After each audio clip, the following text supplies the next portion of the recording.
Do you want to create your dream career? Today we're talking about how you can combine your passion, skill sets, creativity, and ambition to create the career you want on this episode of Coffee with Tea.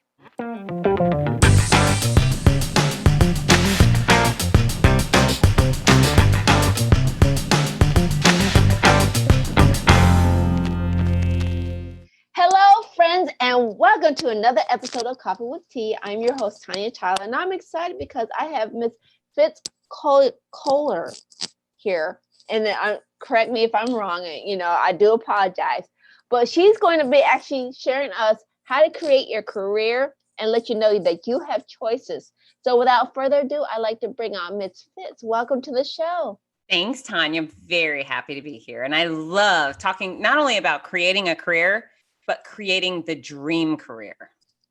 Yes, and that's very important. So I know because 20 minutes does go by fast, and I don't want to take out too much time of me talking about me, but tell us a little bit more about you and how this journey came about.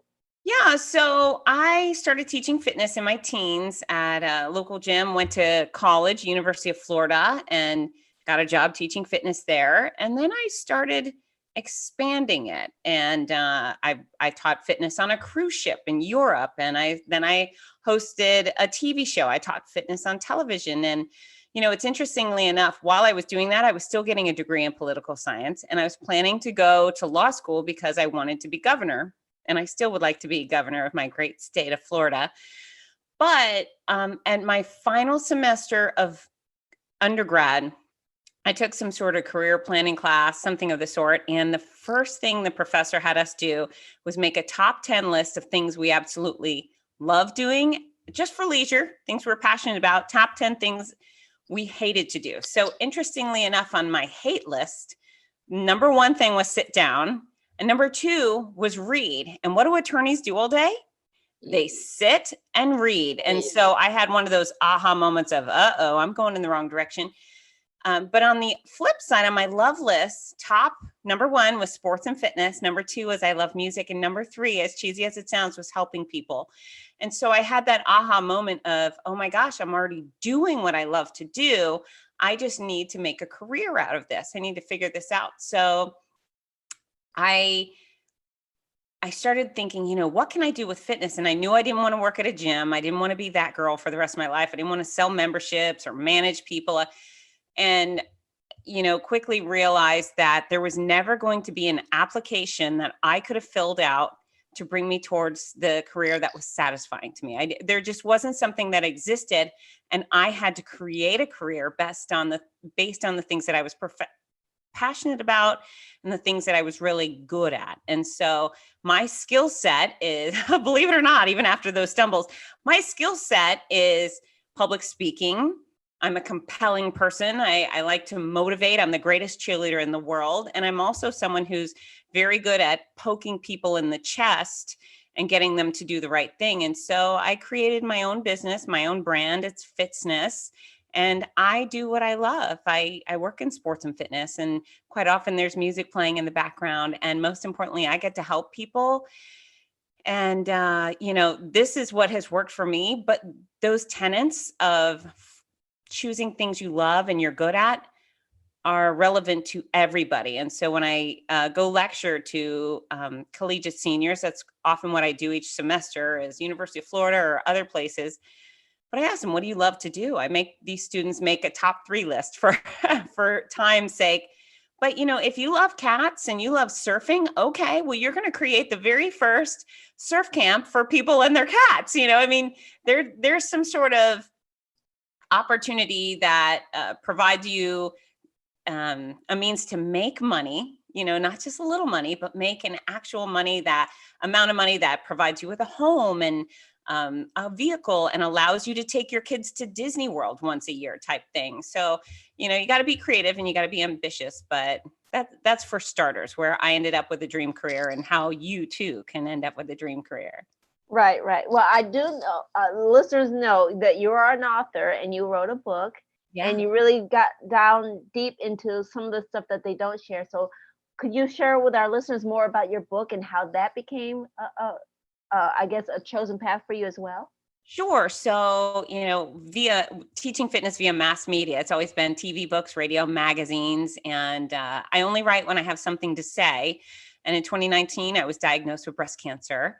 Less than 7 weeks after a clean mammogram, I found a lump, and it was a very fast and aggressive moving type of breast cancer. So we started chemo almost immediately. And what happened after that was, yeah, my book could have been titled Adventures in Breast Cancer. But yeah, I decided that because I love my profession so much, I was not giving up 1 second of it. And so besides teaching fitness, I'm also a professional race announcer. I host some of the largest, most prestigious running events in the United States.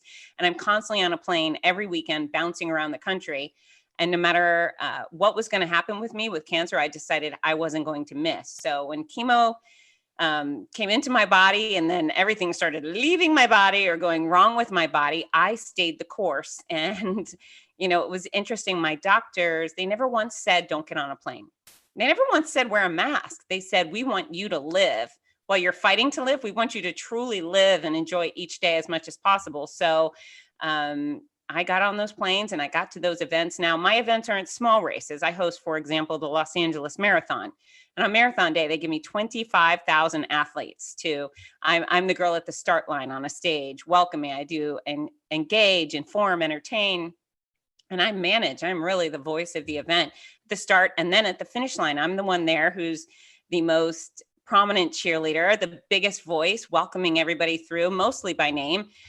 And it was interesting when I would get on planes sick, because if you can imagine like a 5-month tequila hangover. That was just the start of my treatment, a 5-month solid tequila hangover. So it was my story entails what it was like to be in those airports with my stomach exploding. And then, what it's like to spend a night on a hotel bathroom floor, wake up, put on your running shoes. Now, mind you, I wasn't running any of these races. I was just running at the mouth, but, get off the hotel bathroom floor, wash my bald head, get on a stage with my bald head, and then entertain the masses. And the great gift to having a profession that you're so passionate about is no matter how sick I was, the second I got on those stages, it was like someone turned on my on switch and I became full force Fitz Koehler again. And it was such a relief in such a difficult, trying time where everything was going wrong with me physically, that I had this outlet where I could feel normal again for X amount of hours. It was wonderful. And so the book details all of that. And for those, who've not been through cancer, this book gives you all the nitty-gritty details, the things nobody ever tells you. And what I love most are the people who have had cancer or are going through it now. They all identify with it and they say, oh my God, nobody ever talks about this. And this is what it was like for me. And I wish I had the book when I was diagnosed. So hopefully I can do some good with it.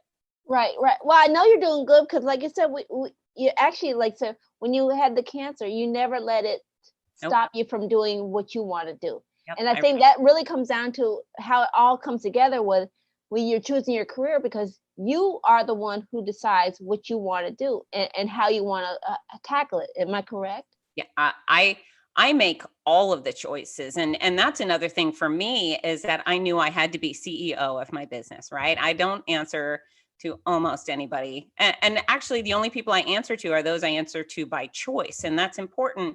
When people are choosing a career, you think about, okay, you should work for whom you want, when you want, for the amount you want, ideally in the location you want. So you do have a lot of choices if you pick your profession wisely. And professions are different than jobs. I have to apologize. We're having a little glitch here. Zoom is not acting right with me here. Career choices, you were about to say, what's the difference between a job and a career? Good. Okay. All right. So we're stable now. If not, I'll switch to my cell phone if that needs to be done. But yeah, there's a difference between a profession and a job. A job is something you do kind of temporarily to pay your bills. And then a profession is something that you pour your heart and soul into. You become as expert as you can through your education, through experience and practice, and you build a reputation on. And, there's a difference between a profession and a job. And this is definitely, I have chosen a profession, and it means a lot to me that I do it at a high level.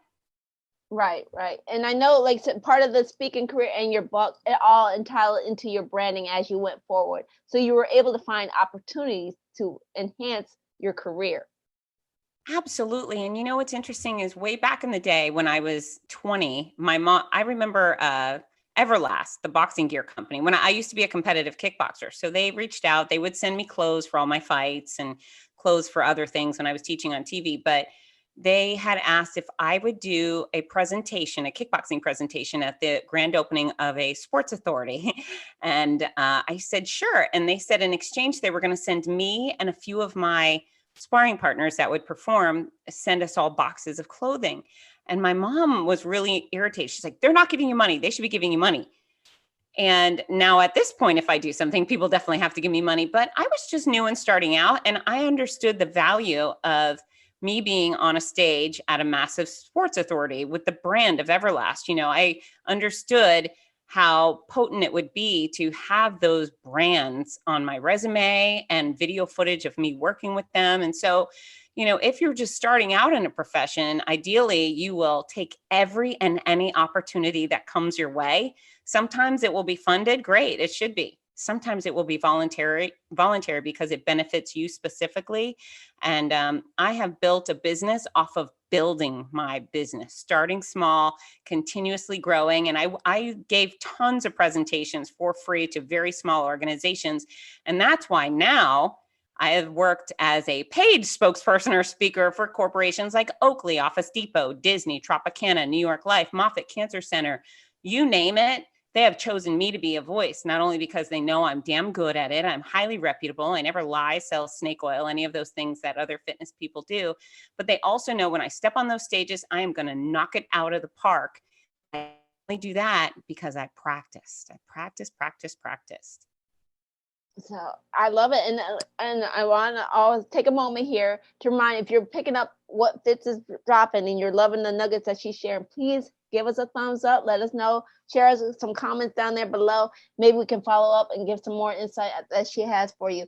So as we go diving down deeper, because like you said, everything that you do is intentional. Yes. And that's the key point that a lot of people don't actually stop and say, because like I said, you had the cancer, but you didn't let it stop you. No. So how do you set that intention for what you want, and how do you create the path that you want to get that way?